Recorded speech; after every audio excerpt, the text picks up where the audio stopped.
할렐루야. 네, 특별 새벽기에 기도회에 오신 여러분 환영하고 축복합니다.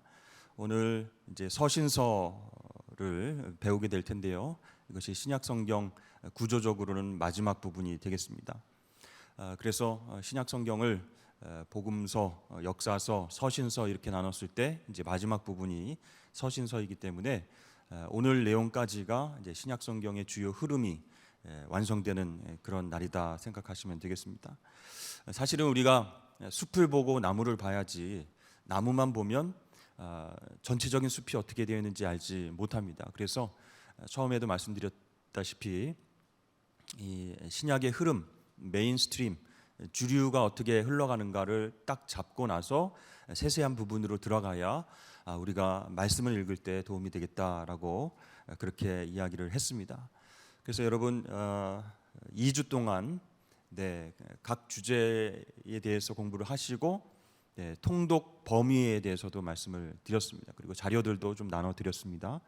그래서 신약 성경의 흐름을 알고 또 지명이라든지 역사적 배경이라든지 왜 이런 일들이 일어났고 이 사람들이 왜 등장하는가 그 부분들을 좀 숲을 먼저 보고 나무를 볼 수 있으면 하나님의 복음과 또 하나님 나라가 어떻게 확장되는가를 우리가 쉽게 확인할 수 있을 것입니다. 오늘은 마지막으로 이제 서신서에 대해서 살펴볼 텐데요. 여러분 편지 요즘 주고 받으십니까? 요즘은 주로 편지를 안 받죠. 네.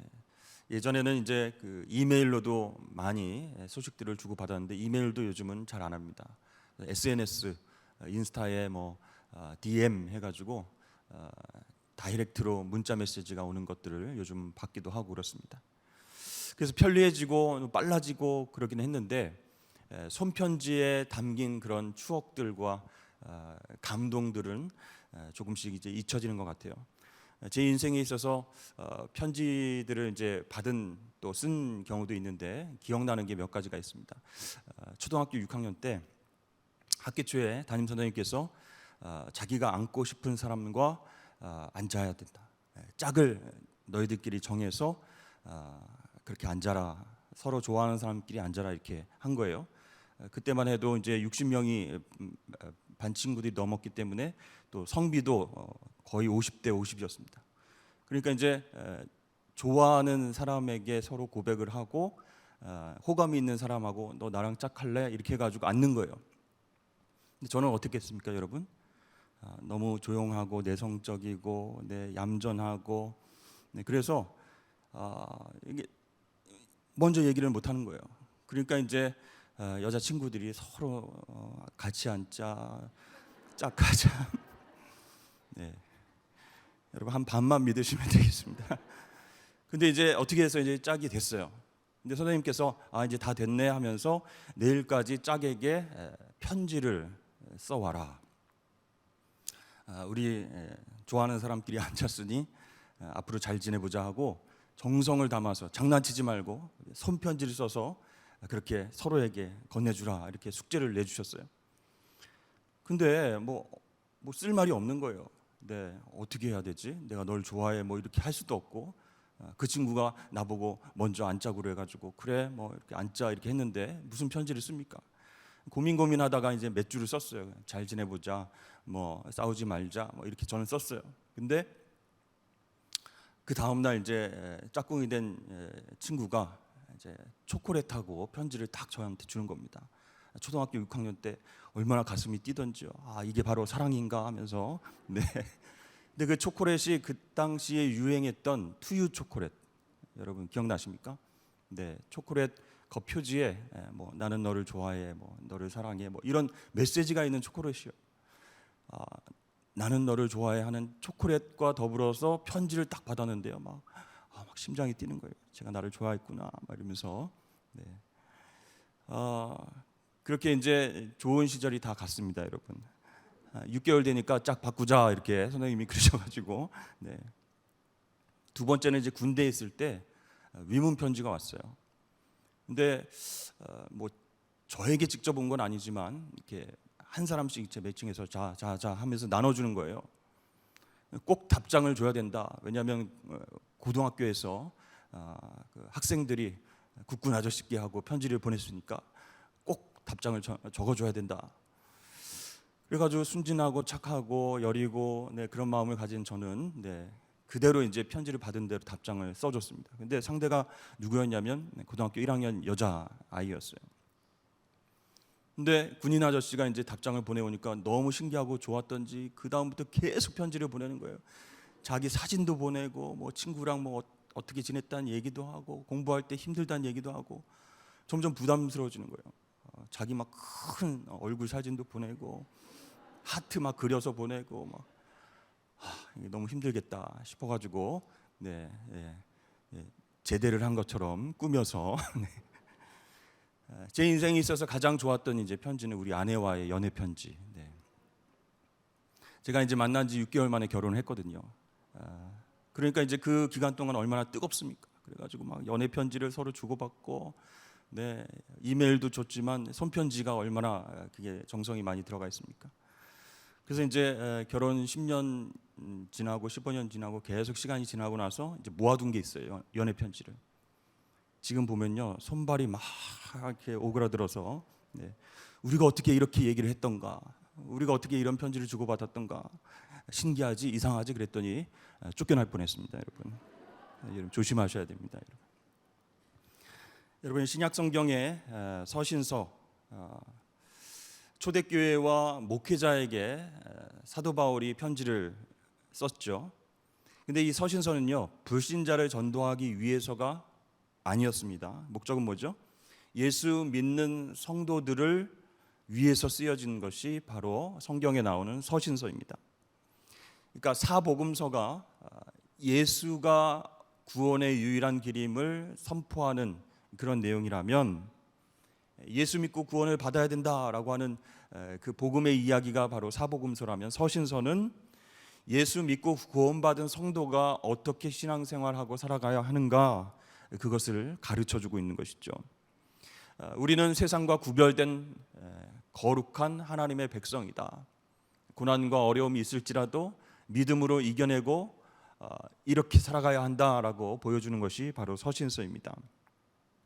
우리가 만약에 예수 믿고 천국 가는 것이 신앙생활의 전부라면 서신서는 우리에겐 필요 없겠죠.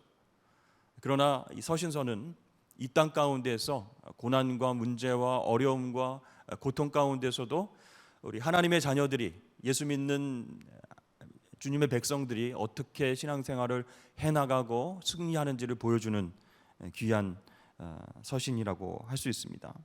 그러니까 서신서를 보면요, 예수 믿고 반드시 축복이 오고 잘 살고 건강의 복을 얻고 이런 게 아닌 것을 우리가 알 수 있어요. 막 고난이 오고 핍박을 당하고 힘든 일 가운데에 믿음이 흔들리고 거짓 교사와 교회 안에 어떤 분열과 안 좋은 모습들로 인해서 힘들어하는 성도들의 모습들이 고스란히 들어있는 것이 바로 서신서입니다. 때로는 우리가 신앙생활하면서 견디기 어려운 고난도 있지만 예수님을 믿음으로 말미암아 우리가 이 고난을 견뎌낼 수 있다라고 하는 메시지를 주는 것이 서신서다라고 할 수 있습니다. 그래서 이 복음서가 들려주는 놀라운 메시지가 있고 서신서가 들려주는 기쁜 소식이 또 따로 있다라는 것이죠. 그래서 여러분 이 서신서를 통해서, 이 편지글을 통해서 우리 그리스도인으로서, 하나님의 자녀로서 어떻게 신앙생활을 이어나갈 것인가를 한번 생각해 보았으면 좋겠습니다. 여러분 지난번에 우리가 신약 성경을 쭉 개관하면서 표를 한 2가지 보여드린 적이 있는데요. 첫 번째, 신약의 3가지 유형 한번 표를 보여주시죠. 우리가 이미 잘 알고 있는 부분이죠. 복음서가 마태, 마가, 누가, 요한복음 4개의 책이 있고, 역사서는 사도행전으로 한 권입니다. 그리고 이제 나머지가 다 서신서예요. 굉장히 분량이 많죠. 총 22권인데 그 중에서 바울 서신이 13권, 일반 서신이 9권. 그러니까 바울이 쓴 편지가 13권이나 된다라는 것이죠. 그리고 일반 서신은 다른 저자가 쓴 편지가 9개 된다라고 했습니다. 바울 서신을 또 두 가지로 나눌 수 있는데, 교회에게 쓴 편지가 있고 개인에게 쓴 편지가 있다 그랬습니다. 그래서 교회에게 쓴 편지는 그 앞에 나오는 단어가 그 교회 이름이다 생각하시면 됩니다. 로마 교회 쓴 편지가 로마서, 고린도 교회 쓴 편지가 고린도 전후서, 갈라디아 교회 갈라디아서, 에베소서 교회, 빌립보 교회, 골로새 교회, 데살로니가 교회에 쓴 편지들이 각각 이렇게 나옵니다. 9개의 편지글이 있고 개인에게 쓴 편지가 이제 4개 나오죠. 디모데에게 쓴 편지, 디도에게, 빌레몬에게 쓴 편지다. 그렇게 나와 있습니다. 그리고 일반 서신 나와 있습니다. 그 다음 표 한번 보여주시죠. 시대별로 신약 성경을 어떻게 보았는가. 네, 여러분 맨 밑에서부터 왼쪽 밑에서 보시면 예수 그리스도 시대, 그다음에 성령 시대, 교회 시대, 성령 시대, 선교 시대 이렇게 시대별로 나와 있죠. 그래서 마가복음이 제일 먼저 쓰여졌고 마가복음을 자료로 해서 마태, 누가, 요한복음이 쓰여졌다 이렇게 나와 있고 역사서를 이제 사도행전 한 권으로 보는데 사도행전을 두 파트로 나눌 수 있습니다. 1장부터 15장까지. 15장에 무슨 얘기가 나왔다고 그랬죠? 예루살렘 종교 회의. 그죠? 그래서 이방인들이 예수를 믿었 이후에 어떻게 교회가 받아들일 것인가? 그랬을 때 할례와 율법 문제가 있는데 그거 중요하지 않다. 오직 믿음으로 예수 그리스도 믿고 구원받을 수 있다. 이렇게 예루살렘 종교회의에서 결정을 내립니다. 그래서 이방인 선교의 문이 활짝 열리게 된 계기가 사도행전 15장 예루살렘 종교회의입니다. 그래서 15장까지를 하나의 파트로 보고 그 이후를 2개의 파트로 생각하시면 되겠습니다. 자, 이렇게 사도행전을 통해서 선교행의 1차, 2차, 3차 그리고 마지막 로마 여행 간다고 그랬죠. 그 기간 동안에 쓰여진 것이 바로 서신서다. 그런데 맨 밑에서부터 보시면 갈라디아서 제일 먼저 쓰여졌습니다. 1차 전도 여행 갔다 온 부분이 있죠.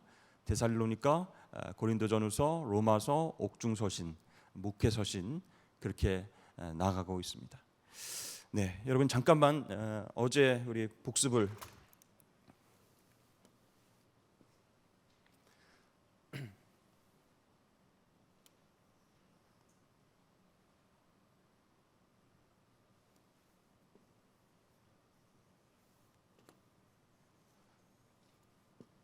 네, 그냥 우리가 지중해 여기가 이제 팔레스타인 땅입니다. 자, 그래서 주님께서 사도행전 1장 8절에서 예루살렘과 온 유대와 사마리아와 땅 끝까지 이르러 내 증인이 되라라고 명령하셨죠. 그래서 사도행전 8장 1절을 스데반 집사의 순교를 통해서 예루살렘에서 흩어졌다 그랬습니다.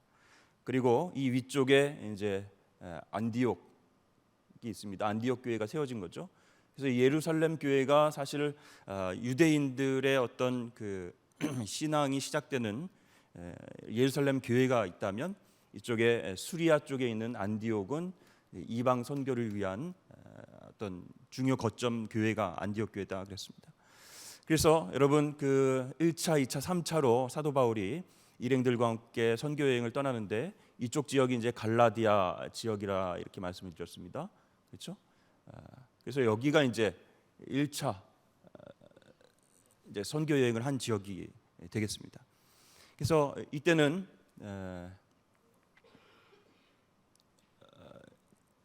1차 그 다음에 여기가 이제 마케도냐 유럽이죠. 이쪽 드로아에 있을 때 성령께서 아시아에서 복음 전하지 말고 유럽으로 마케도니아로 건너와라 환상을 주셨죠. 들어와라 들어와라 그래서 들어와 이렇게 됐습니다. 그래서 마케도니아로 건너가서 이쪽에 이제 빌립보를 중심으로 해서 교회가 생겼고 뭐 데살로니가전에서 쭉 나오다가 여기 이제 아테네 옆에 이제 고린도 이렇게 마케도니아를 중심으로 2차 선교 여행이 진행이 됐습니다. 그 다음에 3차는요. 여기가 이제 에베소가 되는데 그리고 여기가 안디옥이라는 지역이 또 있습니다. 여기는 수리아 안디옥이라고 하고 여기는 비시디아 안디옥 이렇게 따로 얘기를 하죠. 3차는 이쪽 소아시아 중심을 통해서 양육을 위한 목적으로 진행되었던 선교 여행이다라고 할 수 있습니다. 그렇죠? 1차는 그죠 유대인에서 이방인 선교로 전환되는 그런 귀한 선교 역사가 됐고 2차는요 아시아에서 유럽으로 그렇게 복음이 전해지는 계기가 됐다. 3차는 에베소 두란노 서원에서 2년 동안 제자 훈련을 통해서 양육에 초점을 맞췄다. 1차와 2차에 세워졌던 그 교회들을 쭉 이렇게 신방하고 목회자들을 양육하는, 두란노에서 양육하는 시기였다. 그 다음에 이제 이탈리아, 로마, 이달리아 이렇게 얘기를 하죠. 이쪽은 이제 사도 바울이 여기 가이사라에서 구금되었다가 나 로마에서 재판받게 해다오 해서 이제 배를 타고 유락으로 풍랑을 타고 거의 죽을 뻔했다가 이제 로마로 가게 되죠. 로마에서는 뭐예요? 땅 끝까지 선교를 하려고 하는 그런 열정과 하나님의 인도하심을 경험했던 곳이다. 여러분 기억할 것이 이 서신서가 지금 1차, 2차, 3차 로마까지 가는 과정 가운데에서 이제 개척한 교회와 목회자들과 또 개인에게 보내는 편지글이다. 근데 1차 갈라디아 지역을 선교할 때는 유대인 중심의 선교에서 이방인 선교로 바뀌었다 그랬죠. 1차 선교 여행 갔다 와서 예루살렘 종교 회의가 시작이 된 거죠. 그래서 예루살렘 교회의 당회장인 야고보가 땅땅땅 하면서 믿음으로 구원받을 수 있다. 이방인도 성령 경험할 수 있다. 이렇게 얘기를 해서 이제 신나서 이제 2차로 갔습니다. 마케도니아 지역에 가서 아시아에서 유럽으로 복음이 전해지는 계기가 됐고, 또 3차로 갔을 때는 에베소 두란노 서원에서 양육을 중심으로, 마지막으로 로마에 갔을 때는 땅 끝으로 그렇게 복음이 전해지는 계기가 됐다. 여러분 생각하시면 좋겠습니다. 자, 서신서는 주로 이제 선교 시대에 쓰여졌다 생각하시면 되겠고요. 이 서신서를 내용을 핵심적으로 요약해서 말씀을 드리자면, 서신서는 교회와 개인에게 보낸 편지다. 그런데 예수 믿고 구원받은 백성들, 그죠? 전도를 목적으로 하는 것이 아니고 이미 신앙이 있는 교인들에게 믿음을 격려하고 신앙생활을 지도하기 위한 목적으로 쓰여졌다. 이렇게 서신서를 생각하시면 되겠습니다. 첫 번째 서신서의 성격 한번 보겠습니다. 자막을 한번 보여주시죠. 네.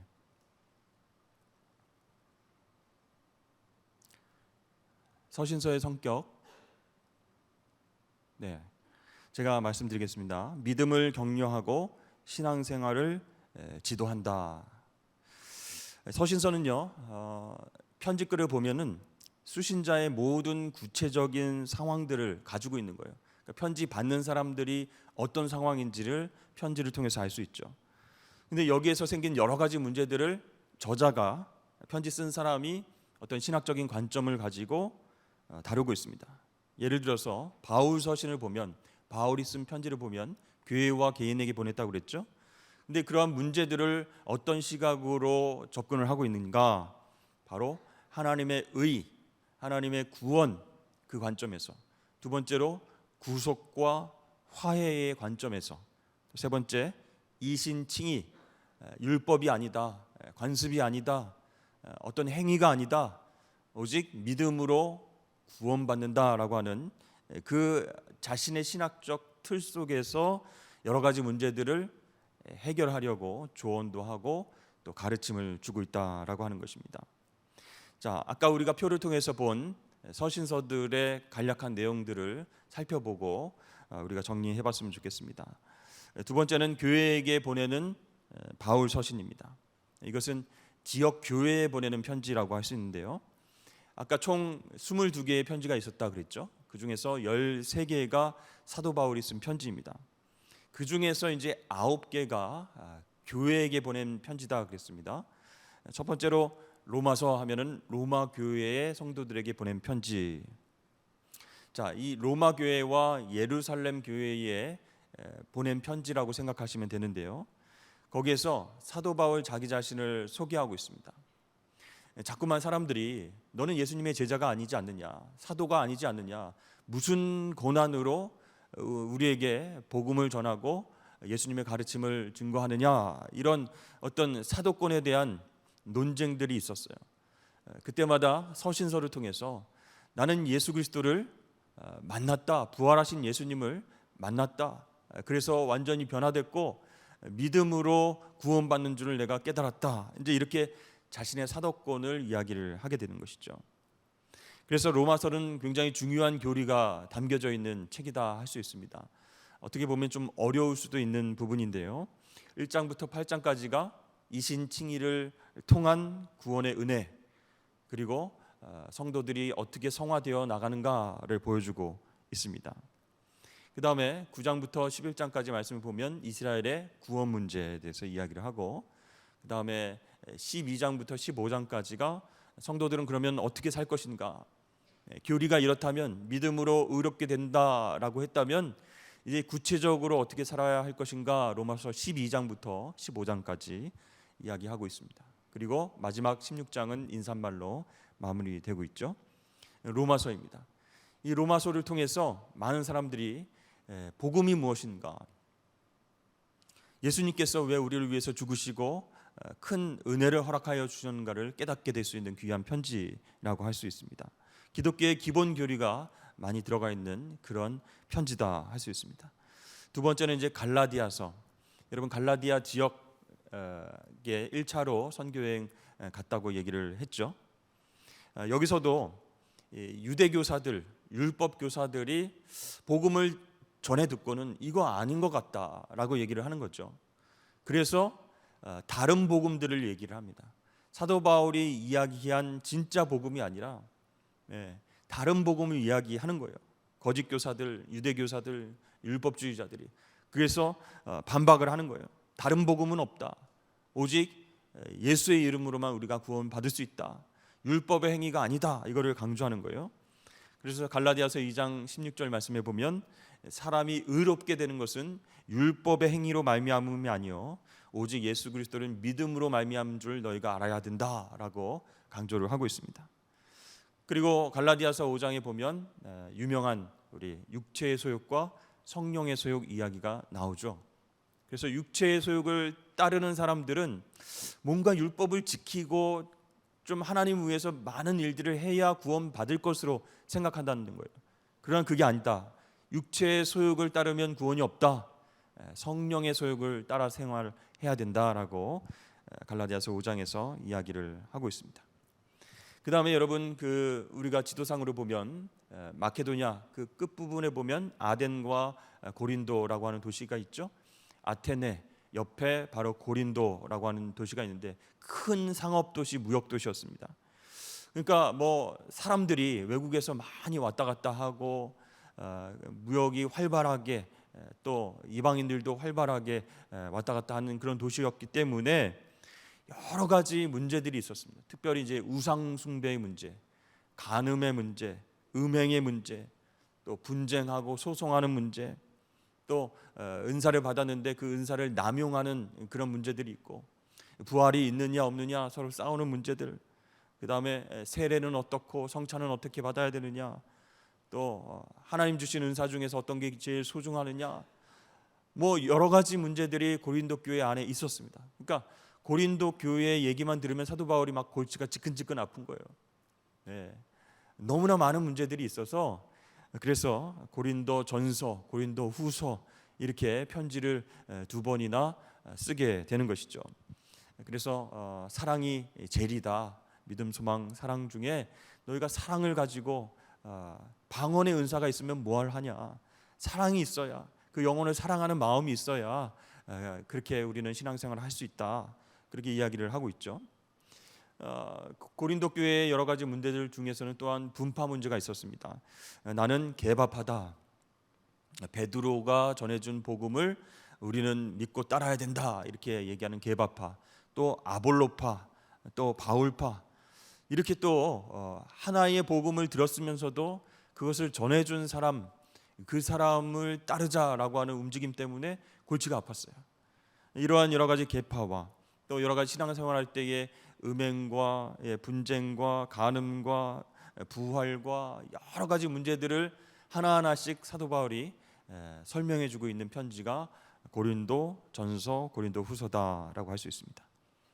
그 다음에 이제 에베소, 아시아 지역에 이제 에베소 교회에 보낸 편지가 에베소서, 그 편지라고 할 수 있는데, 교회를 세우고 나서 이제 사도 바울이 떠나야 되는 상황 가운데 디모데를 이제 후임 목회자로 세우고 오게 됩니다.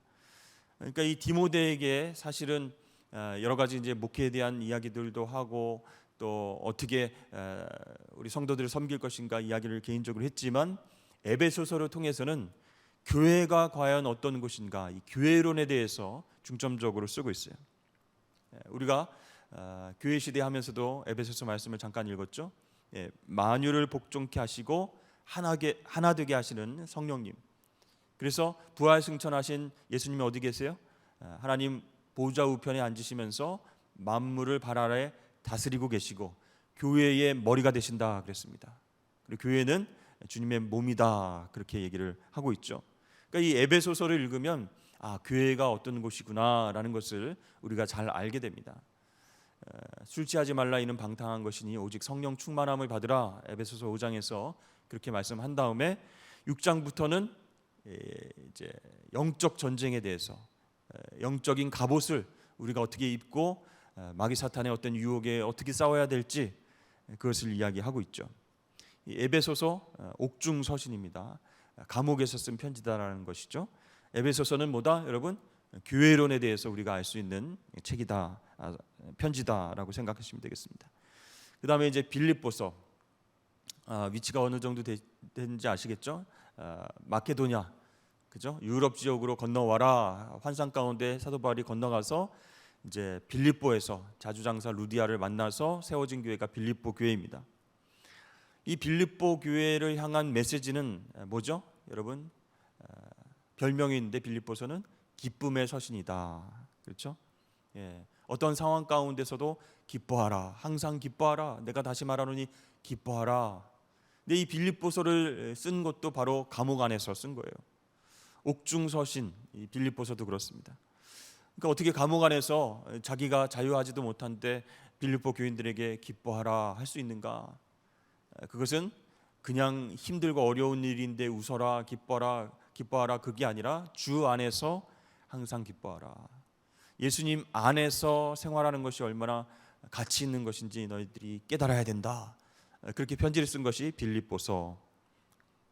그 다음에 이제 골로새서입니다. 골로새 교회에 주는 편지인데요.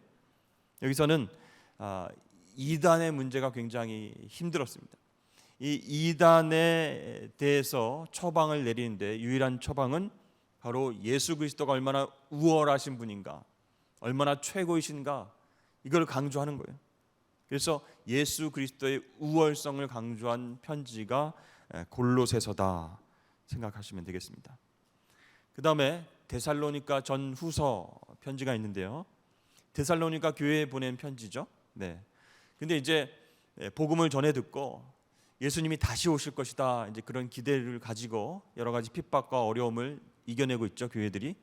그런데 이제 예수님 재림 문제로 교회 안에서 혼란이 생겼습니다.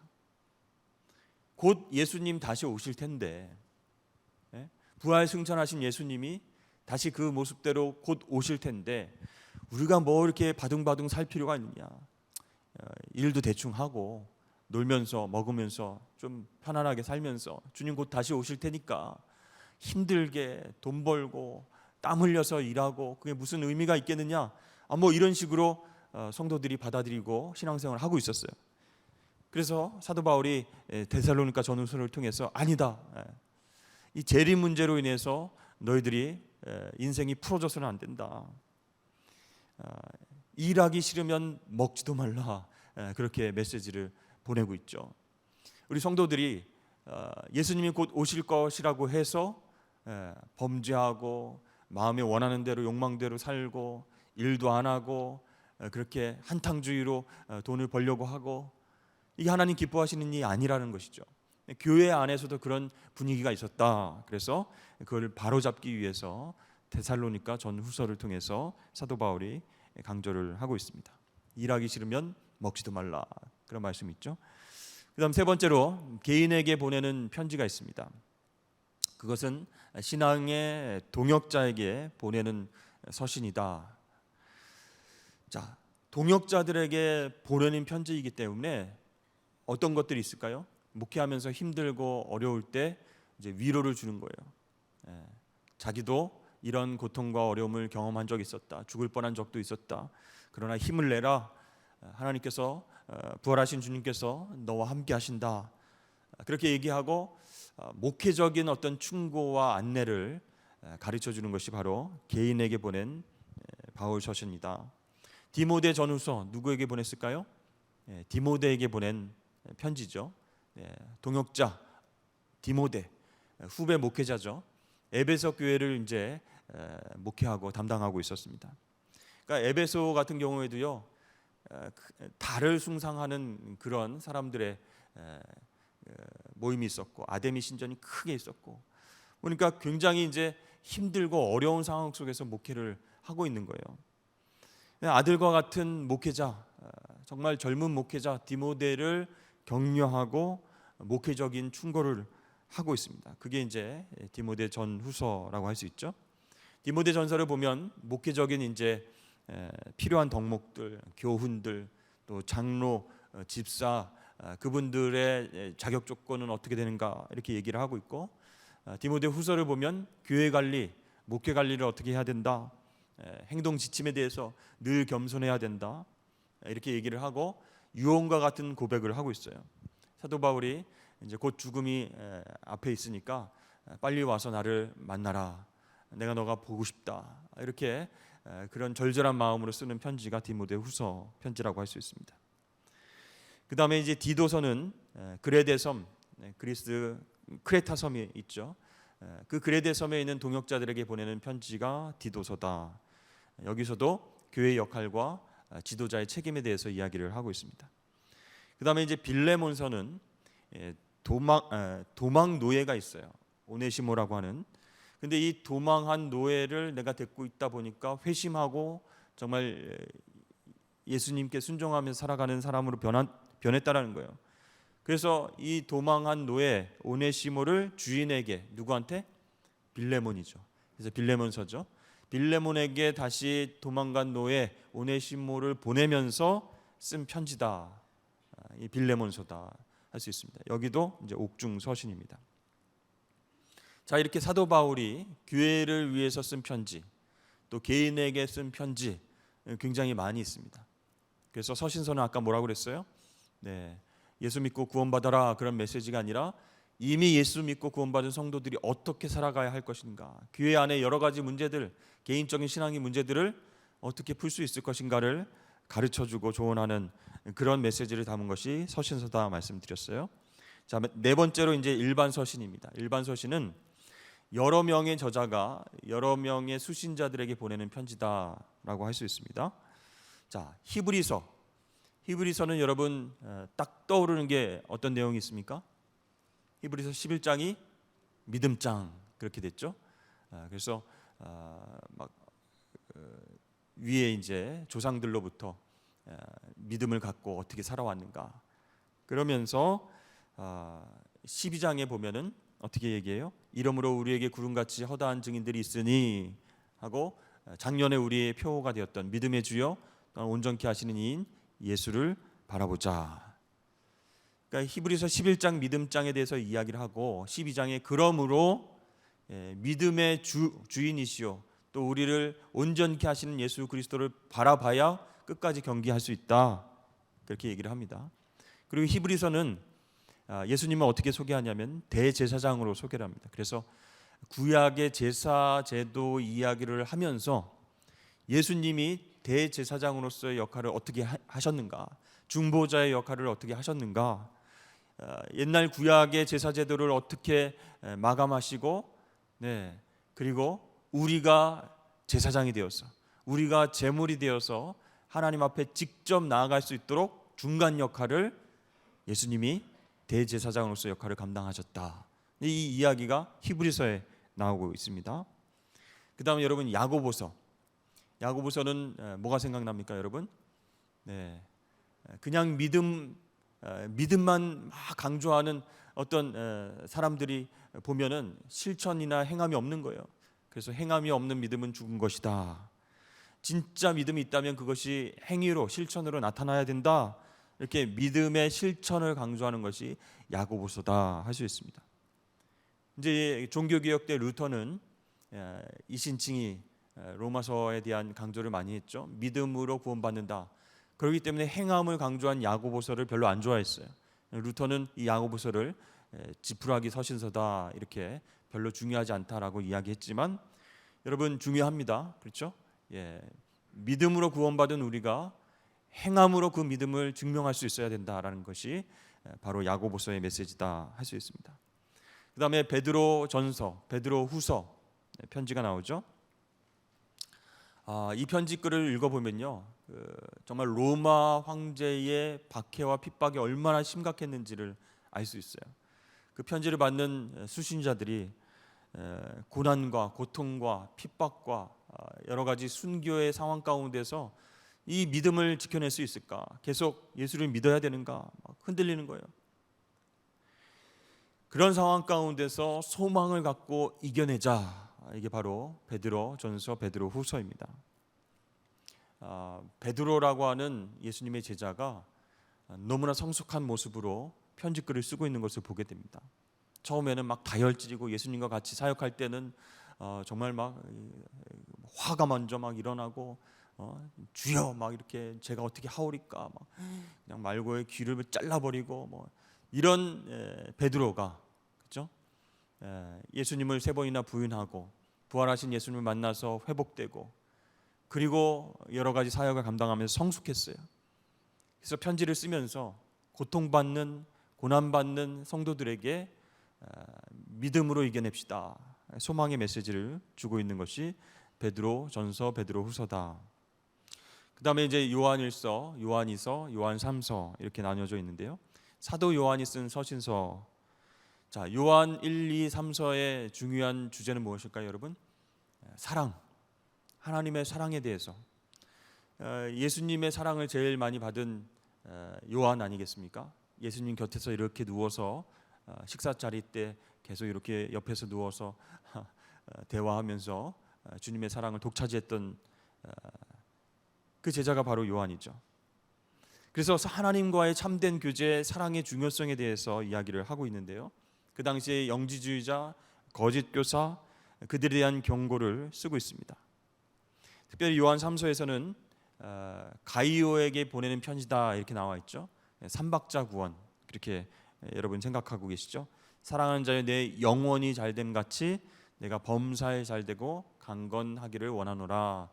이렇게 가이오에게 사랑의 마음을 담아서 편지를 씁니다. 그래서 영혼 육이 잘되고 강건하기를 바란다, 그렇게 편지를 쓰죠. 요한 1, 2, 3서는 하나님의 사랑에 대한 편지글이다.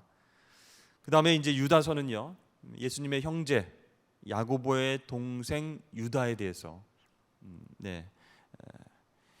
그러니까 이 이단과 경건하지 못한 삶에 대한 경고를 유다서를 통해서 보여주고 있습니다. 자, 우리가 그 통독 법무에는 넣지는 않았지만 요한계시록, 그것도 편지글로 보고 있죠.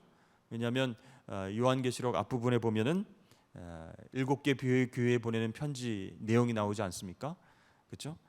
이 요한계시록은요, 마귀 사탄의 공격 속에 고난받고 있는 교회를 격려하는 서신이다, 그렇게 볼 수 있어요.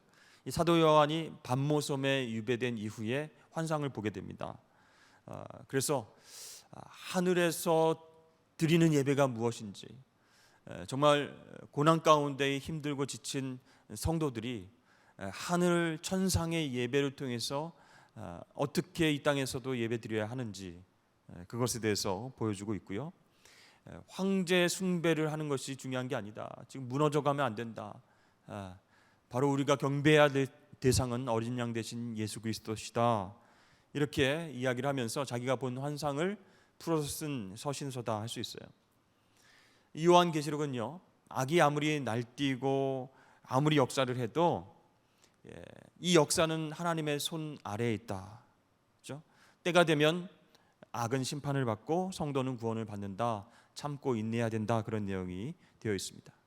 그래서 7교회에 보내는 편지 앞부분에 나오죠.